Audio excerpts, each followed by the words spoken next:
नमस्कार दोस्तों। बात जनवरी 2023 की है। जापान में एक मछुआरा अपनी नाव में मछली पकड़ने निकलता है। समुद्र में कहीं बीच जाकर वो अपनी फिशिंग नेट यानी जाल देखता है।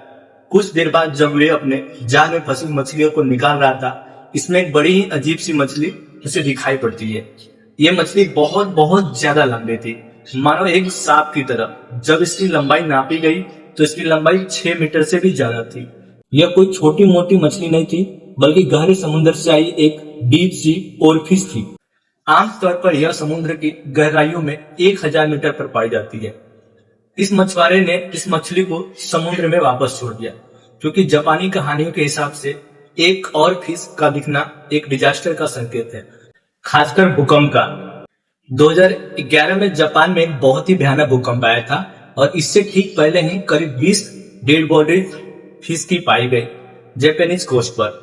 इन मछलियों को इस तरीके से देखना अपने आप में एक बहुत बड़ा सवाल पैदा करता है, क्योंकि कुछ साल पहले ही फिश को देखना बहुत रेयर हुआ करता था। लेकिन बात सिर्फ यहाँ पर एक और फिश की नहीं है, बल्कि डीप सी कई सारे जीव बाहर की साइड दिख रहे हैं। ज्वाइंट पटम जेली फिश यह कमाल की जीव है, जिसके टेलिकल्स रिबन जैसे 10 मीटर से भी लंबे हो सकते हैं। यह जीव आमतौर पर 1 से 2 किलोमीटर गहराई पर दिखता है, लेकिन अंटार्कटिका में इन्हें 80 मीटर की गहराई में देखा गया है। इसी साल एक और ऐसी घटना हुई थी जब रशिया में मछुआरों ने एक अजीब सी मछली को पकड़ी थी और इसे देखकर लोग कहने लगे कि यह तो एक एलियन है। एक्चुअली में यह एक स्मूथ लंप फिश थी, जिसका शरीर एक ब्रेन जैसा दिखता है। इसके अलावा स्पेन की कोस्ट से करीब 2000 मीटर दूर black C David angler fish समुद्र की सतह पर देखी गई। ये डरावनी जैसी दिखने वाली मछली, जिसके नाम में ही समुद्री शैतान है। ये दोनों प्रकार की मछलियां समुद्र के बहुत गहराई में पाई जाती हैं। इन्हें समुद्र के सरफेस पर आज तक ऑलमोस्ट कभी देखा नहीं गया। जाहिर सी बात है, यहाँ पर सवाल उठता है कि आखिर वो क्या रहा है। यह डीप सी क्रिएचर जिनकी खबर इंसानों को हजारों सालों से नहीं था, अचानक से यह समुद्र के सरफेस पर क्यों आ रहे। आइए समझते हैं इस मुद्दे को गहराई से आज के इस वीडियो में।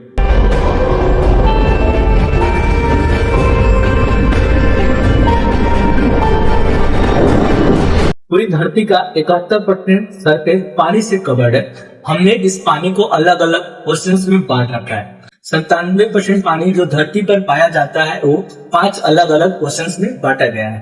Pacific ocean, Atlantic ocean, Indian ocean, Arctic ocean और सदर्न ओशन। और पूरी दुनिया को 94% वाइल्ड लाइफ इन्हीं ओशंस में पाई जाती है।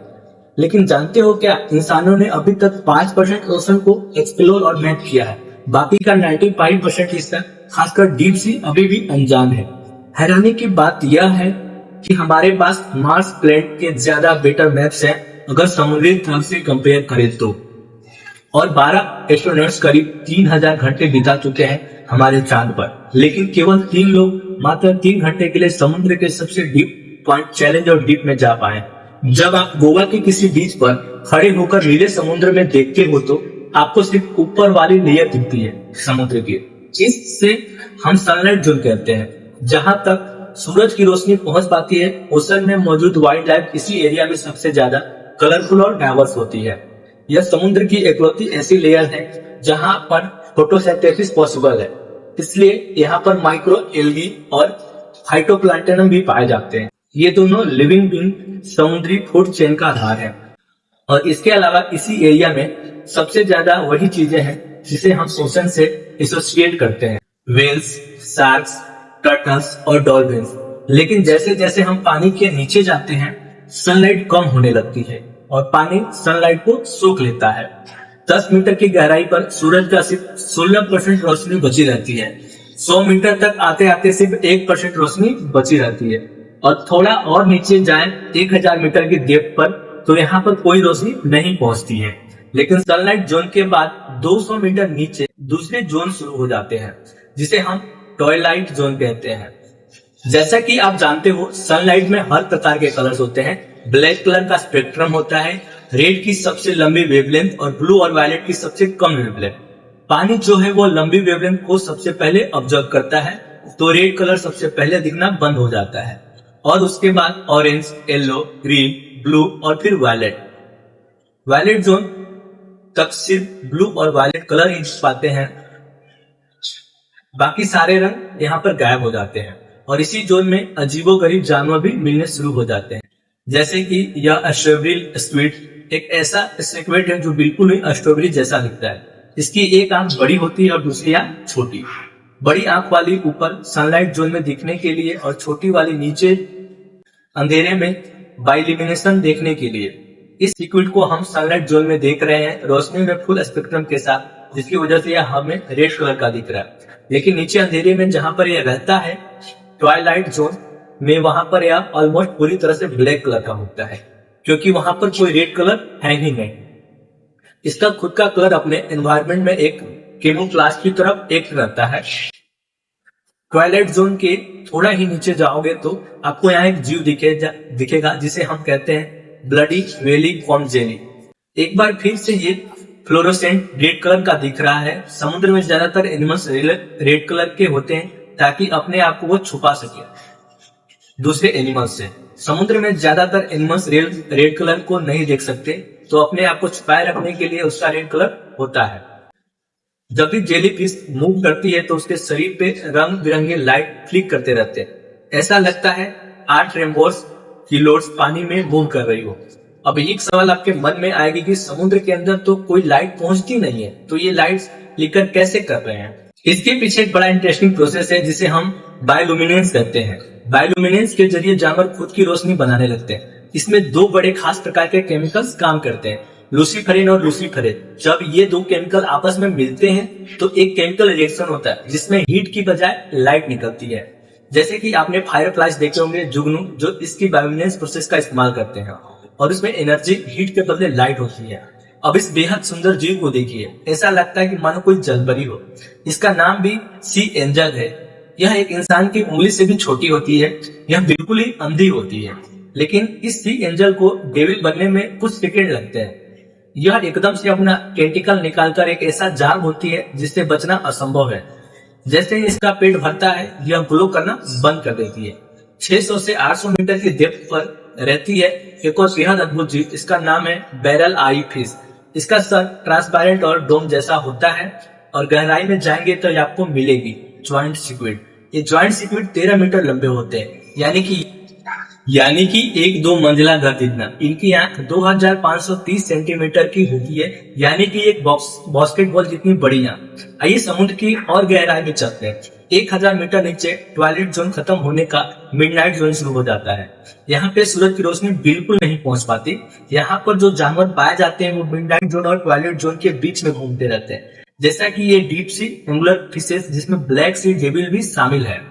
इनके सर के ऊपर एक बल्ब लगा होता है जिसकी मदद से यह शिकार को अपनी तरफ अट्रैक्ट करते हैं। इसी तरह से यह वैम्पायर स्क्विड और इसके जो एंसेस्टर थे वह कई मिलियन साल पहले एक्सटिंक्ट हो चुके थे। इसके 8 पैर आपस में क्लॉकवाइज वेव की तरह काम करता है।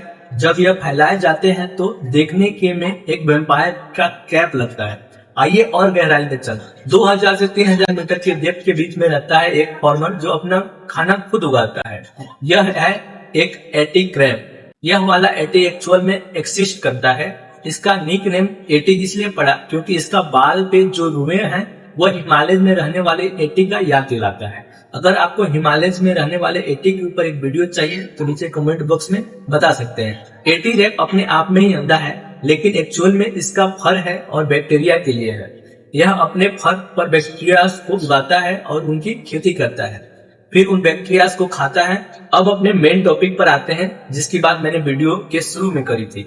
आखिर यह डीप सी क्रिएचर नीचे समुद्र से वाटर के सरफेस पर क्यों आ रहे हैं?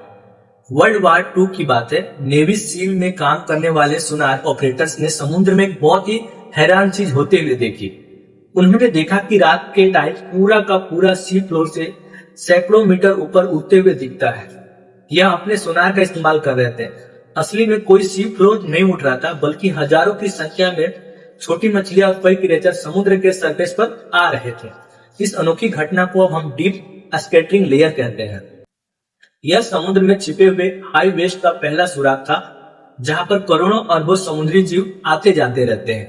डीप स्कैटरिंग लेयर जो हिस्सा है समुद्र का, वो साउंड को रिफ्लेक्ट करता है, और यह साउंड को इसलिए रिफ्लेक्ट कर रहा है क्योंकि बहुत हाई डेंसिटी में मछलियां और कुछ क्रिएचर ऊपर के सरफेस पर आ रहे हैं।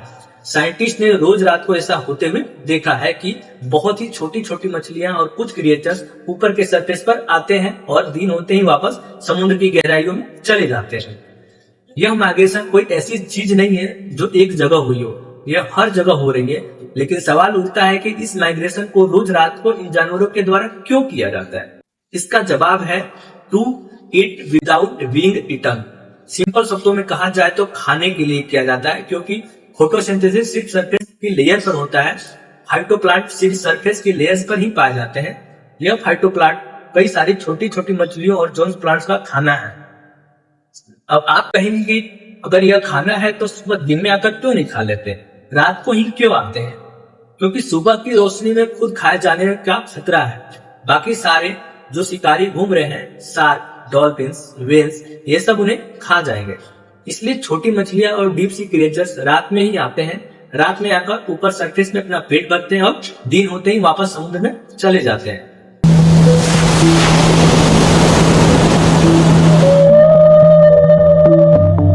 उम्मीद करता हूँ कि वीडियो इन्फॉर्मेटिव लगा होगा और आपको यह हिमालय में रहने वाली एटी के बारे में जानना है तो नीचे कमेंट बॉक्स में आप बता सकते हैं। वीडियो पसंद आए तो लाइक करें, वीडियो को शेयर करें और कमेंट कीजिए। चैनल पर नए हो तो इसको सब्सक्राइब कर लीजिए। बहुत बहुत धन्यवाद।